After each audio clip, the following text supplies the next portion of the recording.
Macbeth is a play that explores ambition, amongst other things, and Macbeth's drive to kill the king and become the king himself, he realizes along the way that there are consequences that come with that ambition. And so one of the questions that I presented to my juniors when they were reading Macbeth is, if you could cheat in all of your classes, never get caught, and you get into your dream college because of it, would you still do it? Cheating, a thought that's crossed everyone's mind at least once while cramming for a test the night before. In fact, according to Dr. Donald McCabe, founder of the International Center for Academic Integrity, a study showed that 95% of high school students cheated in some form, whether it was copying homework, plagiarism, or cheating on a test. Now, after increased levels of cheating here at WHS, especially during our midterm exams, we talk with members of the WHS community to hear their thoughts on the issue that plagues our school every day. So I graduated in 2004, so it's been a while. I haven't seen a ton of cheating in my classes here. I've heard from students about incidents occasionally. So I would actually say that the level of cheating is probably fairly comparable to what it was like when I was here. There's one kind of high-profile incident I remember. I might have been a senior. It was a math quiz. Somebody walked away with an extra copy, handed it out to the next class, and another student, told the teacher it had happened, and it kind of blew up into this big thing. So very similar to what we had happen a little bit ago, but it wasn't a midterm exam. And I don't remember what any of the consequences were. I remember there were consequences, but I don't remember what it was.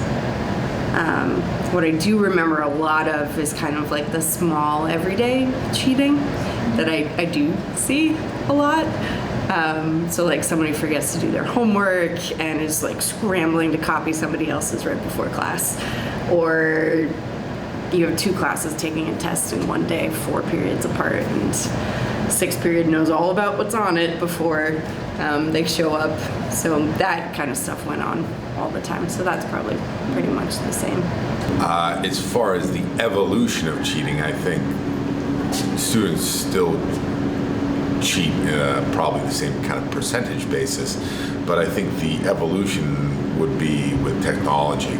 I think with the advent, especially of iWatches and in phones, students are able to store a lot more information on technological devices where they're able to then access those devices pretty quickly.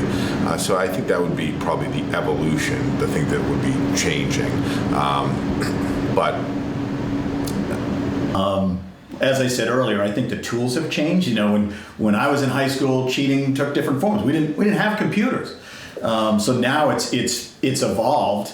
But I think we just have to instill in students that, you know, academic integrity is important, because if you're cutting corners now and at this point in life in this safe environment, if you go forward in life when you don't have sort of the boundaries in place of our high school, they can be dangerous, you know. So I get it. I think the cause is that students really just want to compete with their classmates, and there's a lot of pressure on students to perform, and that has always been the easy way out. It's just taken different forms, and technology is a huge tool in allowing students, if they felt like they had to cheat. And yeah.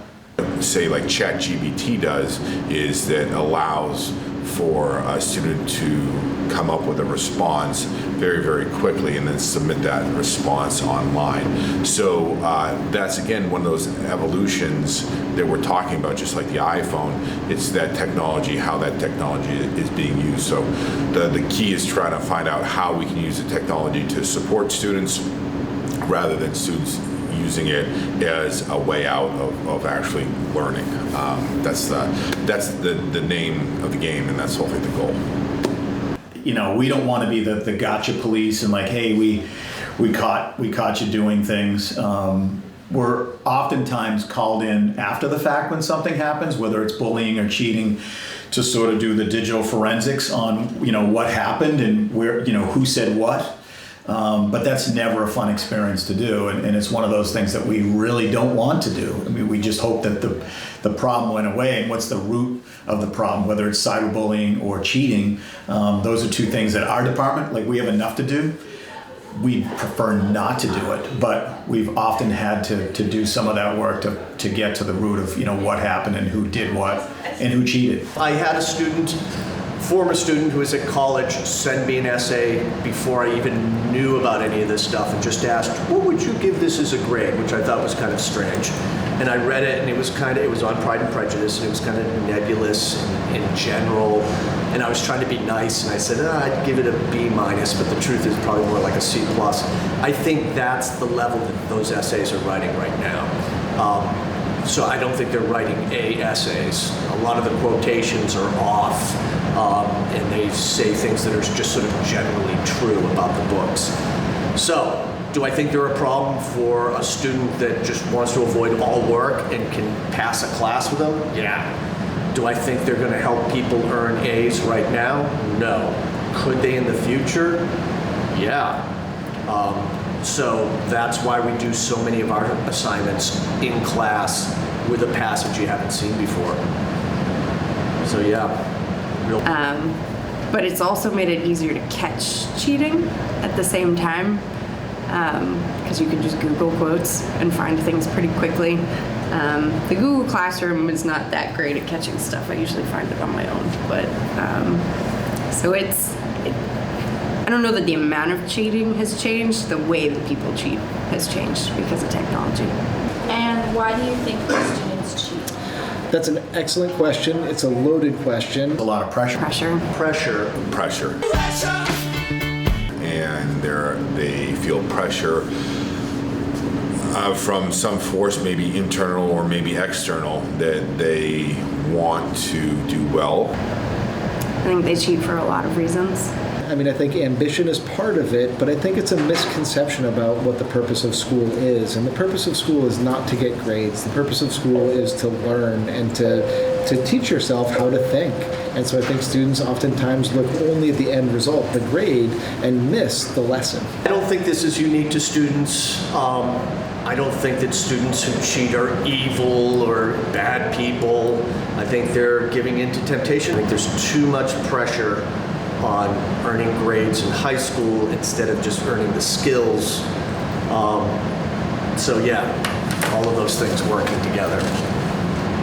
I get it, right? When kids are involved in so much, and I look at the schedules that you guys follow, whether it's having a part-time job, being involved in a sport, being involved in extracurricular activities, this push to get into a good college, all of those things really with a limited amount of time, and that layer of I need to excel and be competitive to do what you think is the rest of your life well.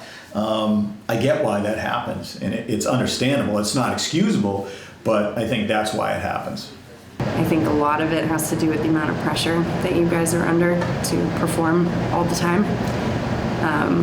You pile on high-level classes and activities and sports and everything else. Sometimes you just don't have enough time to do all of the stuff that you need, or you forget to do something and you panic, and there's so much focus on getting good grades and being perfect all the time that you do whatever you need to do to get those grades, even if it means copying somebody else's work or discussing tests ahead of time. Some of my either level 5 or level 4 classes, that's where students sometimes, because they feel so pressured because they're taking maybe multiple, maybe APs or a lot of honors classes, and it's a very demanding schedule and they want to keep up with the schedule. Sometimes they feel like this is the only way that they can get by.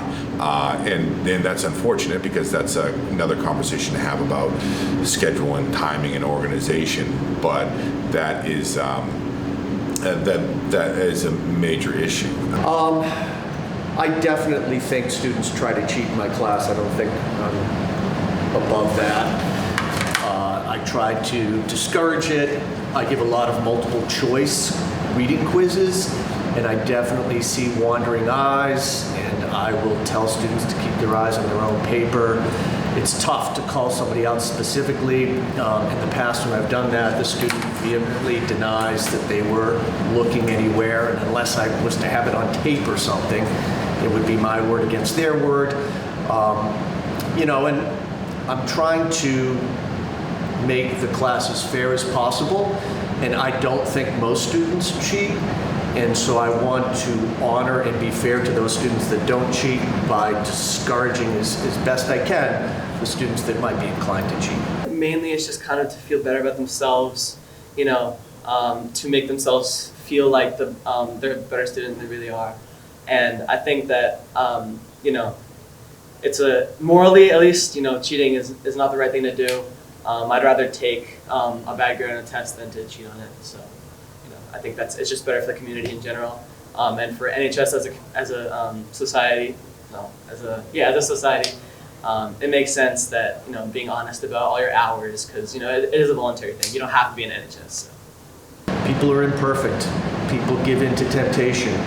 People take shortcuts, and it's not just students, it's adults too. Adults will cheat on their taxes, for example. Adults will speed in, you know, traffic. People like to take shortcuts. I think that's something that all of us need to work on fixing, creating a community and a culture where that pressure isn't so great on you guys, so that temptation isn't there. Pressure.